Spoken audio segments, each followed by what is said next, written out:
Hello વિદ્યાર્થી મિત્રો, સ્વાગત છે તમારું ફરી એકવાર તમારી પોતાની YouTube channel SS Gujarat education પર. અને આજે મિત્રો આપણે જોવાના છીએ ધોરણ 11 ઇકોનોમિક્સ વિભાગ ડીમાં પ્રકરણ નંબર 8નું સોલ્યુશન મિત્રો જોઈશું આ વિડીયોમાં. તો વિડીયોની મિત્રો અંત સુધી જોજો. વિડીયો ગમશે તો વિડીયોને લાઇક અને ચેનલને મિત્રો સબસ્ક્રાઇબ કરવાનું ભૂલતા નહીં.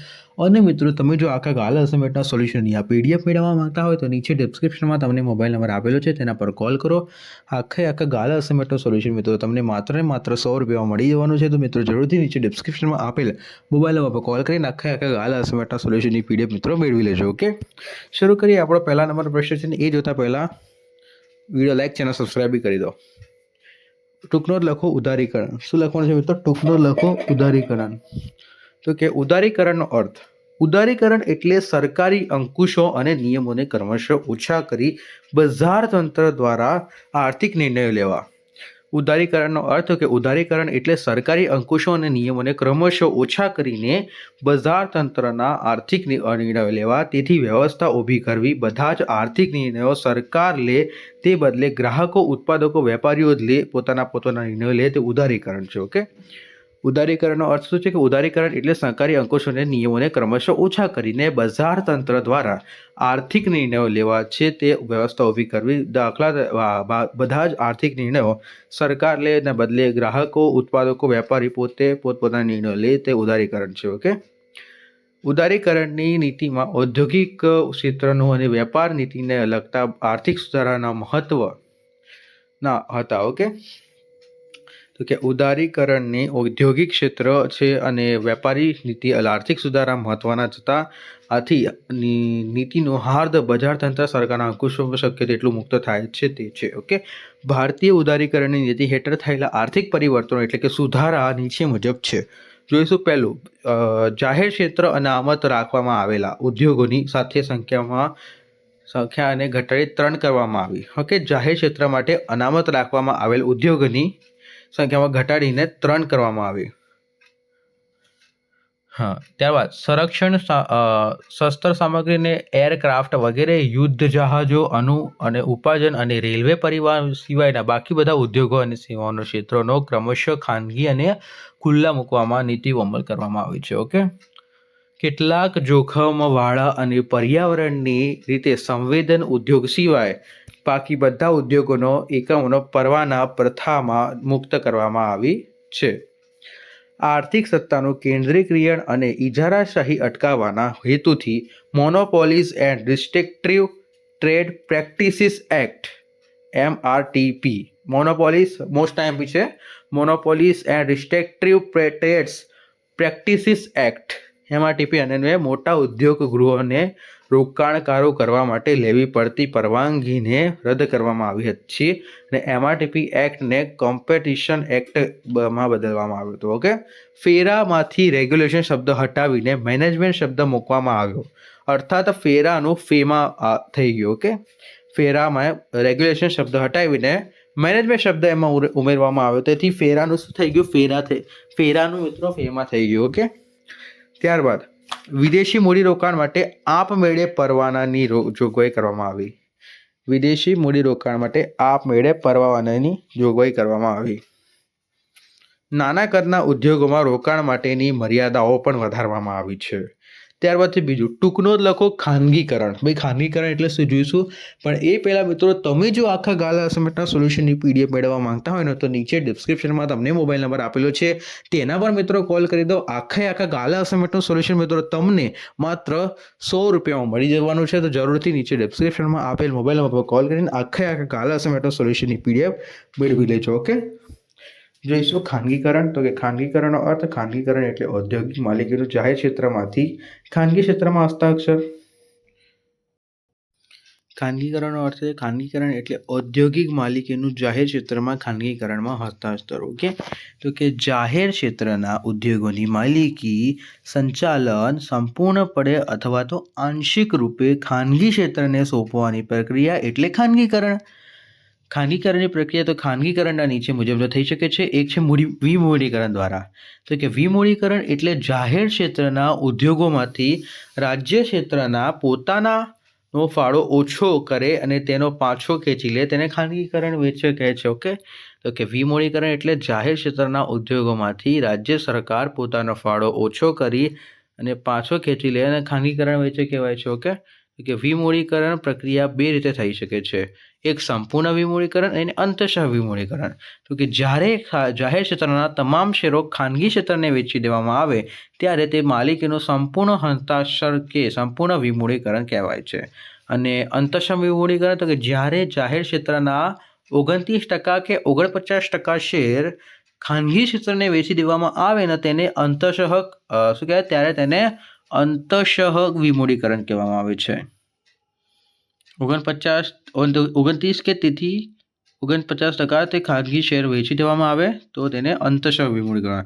અને અહીંયા સંપૂર્ણ હસ્તાક્ષર ખાનગી ક્ષેત્રને. તો તેમાં નાના પાયાનું જ્યારે 51%થી ઓછા શેર ખાનગી ક્ષેત્રને વેચવામાં આવે ત્યારે તે નાના પાયાનું મૂડીકરણ કહેવાય. ને મોટા પાયાનું મૂડીકરણ એટલે જ્યારે જાહેર ક્ષેત્રના 51%થી વધુ શેર વેચવામાં આવે અને ત્યારે તેના મોટા પાયાનું વિમૂડીકરણ કહેવાય છે. બીજું છે જાહેર ક્ષેત્રના માટે અનામત રાખેલી ઉદ્યોગની સંખ્યા ઓછી કરીને ખાનગી ક્ષેત્રના વ્યાપ વધારવો. માત્ર અણુ ઉર્જા માટેના નિયંત્રણો સાધનો તથા રેલવે રાજ્ય અને માટે અનામતી રાખેલ બાકીની જાહેર જનતાના અનામત રાખવામાં આવેલા ક્ષેત્રોને ખાનગી મૂડીકરણ માટેના ખુલ્લા મૂકવામાં આવે છે. જાહેર ક્ષેત્રના એકમો 1990માં 273 હતા અને ઘટીને 1910માં 217 થઈ ગયા જાહેર ક્ષેત્રના એકમો. ઓકે, તો જાહેર ક્ષેત્રની ખાનગી સંયુક્ત અને ખાનગી માલિકીના ઉદ્યોગ સ્થાપીને રાજ્ય હસ્તકના કેટલાક ક્ષેત્રોમાં ખાનગી રોકાણકારોને કામ કરવાની છૂટ આપી છે અને શું કહેવાય ખાનગીકરણ કરવામાં આવ્યું. જેમ કે બેન્કિંગ, શિક્ષણ, સંદેશાવ્યવહાર, વાહન વ્યવહાર વગેરે હવે ખાનગી ક્ષેત્રો પણ સેવાઓ પૂરી પાડે છે, પરંતુ આવા એકમો રાજ્ય નિયંત્રિત છે.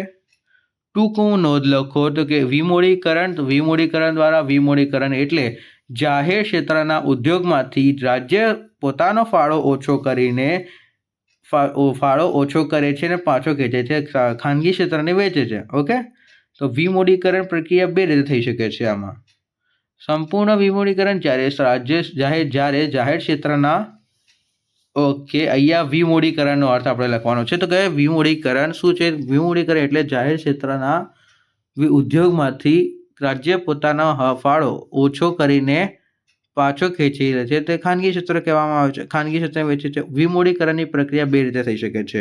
પહેલું છે સંપૂર્ણ વિમૂડીકરણ. જ્યારે જાહેર ક્ષેત્રના તમામ શેર ખાનગી ક્ષેત્રને વેચી દેવામાં આવે ત્યારે તેનું માલિકીનું સંપૂર્ણ હસ્તાક્ષર કે સંપૂર્ણ વિમૂડીકરણ કહેવામાં આવે છે. ઓકે, જ્યારે જાહેર ક્ષેત્રના તમામ શેર ખાનગી ક્ષેત્રને વેચી દેવામાં આવે ત્યારે તે માલિકીનું સંપૂર્ણ હસ્તાંતર કે સંપૂર્ણ વિમૂડીકરણ કહે છે.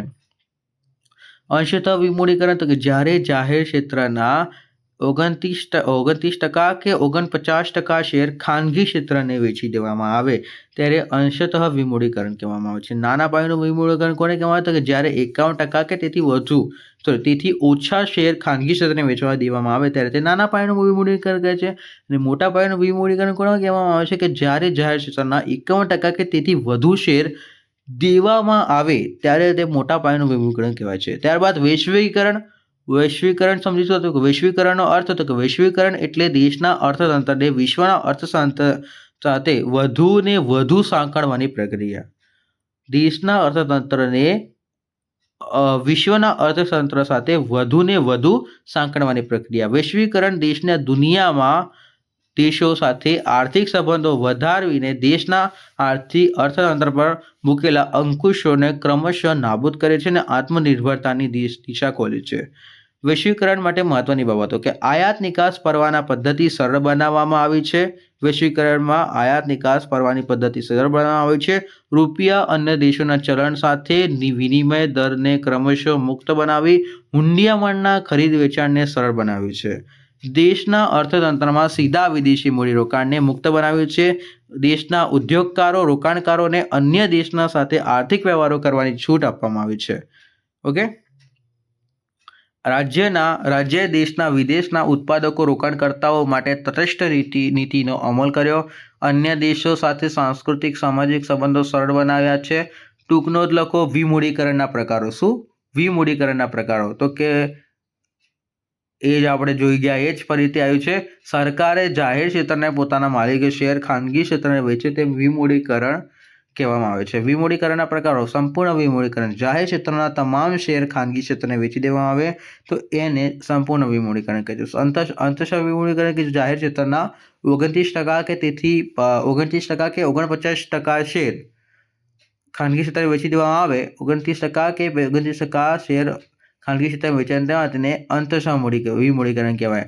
નાના પાયાનું વિમૂડીકરણ જ્યારે જાહેર ક્ષેત્રના 51%થી ઓછા શેર ખાનગી ક્ષેત્રે વેચવામાં આવે ત્યારે નાના પાયાનું વિમૂડીકરણ કહેવાય, અને મોટા પાયાનું 51%થી વધુ શેર વેચવામાં આવે ત્યારે. ઓકે, 6 નંબરનું છે પ્રત્યક્ષ વિદેશી મૂડીરોકાણ. એ જોતા પહેલા મિત્રો, તમે જો આખા ગાલા અસાઇનમેન્ટના સોલ્યુશનની આ PDF મેળવવા માંગતા હોય તો નીચે ડિસ્ક્રિપ્શનમાં તમને મોબાઈલ નંબર આપેલો છે, તેના પર કોલ કરો. આખા ગાલા અસાઇનમેન્ટનું સોલ્યુશનની PDF મિત્રો તમને માત્ર ને માત્ર 100 રૂપિયામાં મળી જવાનું છે. તો જરૂરથી નીચે ડિસ્ક્રિપ્શનમાં આપેલ મોબાઈલ નંબર પર કોલ કરો. આખા ગાલા અસાઇનમેન્ટનું સોલ્યુશન મિત્રો તમને 100 રૂપિયામાં મળી જશે. જરૂરથી કોલ કરી મેળવી લેજો. ઓકે, 6 નંબરનું જોઈએ પ્રત્યક્ષ વિદેશી મૂડીરોકાણ. તો પ્રત્યક્ષ વિદેશી મૂડીરોકાણનો અર્થ જ્યારે વિદેશી સંસ્થાઓમાં દેશના અર્થતંત્રમાં વધુ સેવાઓ, ઉત્પાદન કે વેચાણના ક્ષેત્રમાં સીધું જ મૂડીરોકાણ કરે છે તે પ્રત્યક્ષ વિદેશી મૂડીરોકાણ કહે છે.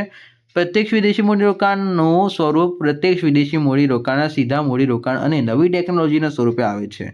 તે યંત્રો, ટેકનોલોજી, કાચો માલ કે સંપત્તિના સ્વરૂપમાં વધુ સ્થિર હોય છે. તે સીધું જ રોકાણ હોવાથી સરકારે વિદેશી કરજ લેવું પડતું નથી. ઓકે, તે કાર્ય સંસ્કૃતિ, કાર્યક્ષમ કામ કરવાની પદ્ધતિ ઊભી કરે છે. આર્થિક સુધારાઓની ઉપદેશ જણાવો. તો કે આર્થિક સુધારાનો ઉપદેશ નીચે પ્રમાણે છે મિત્રો. ઓકે, આર્થિક સુધારાનો ઉપદેશ નીચે પ્રમાણે: પહેલું, ભારતની કુદરતી સંપત્તિ અને માનવી સામગ્રીના દેશના આર્થિક વિકાસ માટે મહત્તમ ઉપયોગ થાય તે માટે ખાનગી અને વિદેશી મૂડીકરણને પ્રોત્સાહન આપવું. બીજું છે દેશના સંસાધનોનો ક્રમશઃ રીતે મહત્તમ ઉપયોગ કરવો. દેશના સંસાધનોનો કાર્યક્ષમ રીતે મહત્તમ ઉપયોગ કરવો. રાજ્યના ખર્ચમાં ઘટાડો કરી પ્રજાના કલ્યાણની સગવડો વધારવી. રાજ્યના ખર્ચમાં ઘટાડો કરીને પ્રજાની કલ્યાણમાં વધારો. ઓકે, એ આર્થિક સુધારના ઉદ્દેશો છે. ભારતીય કુદરતી સંપત્તિ અને માનવ સંપત્તિના દેશના આર્થિક વિકાસ માટે મહત્વનો ઉપયોગ કરી થાય તે ખાનગી વિદેશી મૂડીરોકાણને પ્રોત્સાહન આપવું. દેશના સંસાધનોનો કાર્યક્ષમ રીતે મહત્તમ ઉપયોગ કરવો. રાજ્યના ખર્ચમાં ઘટાડો કરી પ્રજાના કલ્યાણની સગવડો વધારવી. દેશના આવક અને રોજગારીના વધારવા અને નિકાસ આવકો વધારી. દેશના આર્થિક ક્ષેત્રે હરીફાઈનું તત્વ વધારવું. લાંબા ગાળે દેશનો આર્થિક વિકાસ અને આર્થિક વૃદ્ધિ થાય તે માટે વ્યૂહરચનાનું આયોજન કરવું. ઓકે મિત્રો, આપતી આ વિડીયો પૂરો થાય છે. વિડીયો ગમે તો વિડીયો લાઈક, ચેનલ સબસ્ક્રાઈબ કરવાનું ભૂલતા નહીં. અને આખા ગાલા અસાઇનમેન્ટનું સોલ્યુશન મિત્રો તમને માત્ર ને માત્ર 100 રૂપિયા મળી જવાનું છે. તો જરૂરથી નીચે ડિસ્ક્રિપ્શનમાં આપેલ મોબાઈલ નંબર પર કોલ કરી દેજો. ઓકે, તો મળી જશે તમને 100 રૂપિયામાં. તો જરૂરથી કોલ કરીને મેળવી લો. ઓકે, મળીએ નેક્સ્ટ વિડીયોમાં. Thank you for watching. Channel subscribe, video like.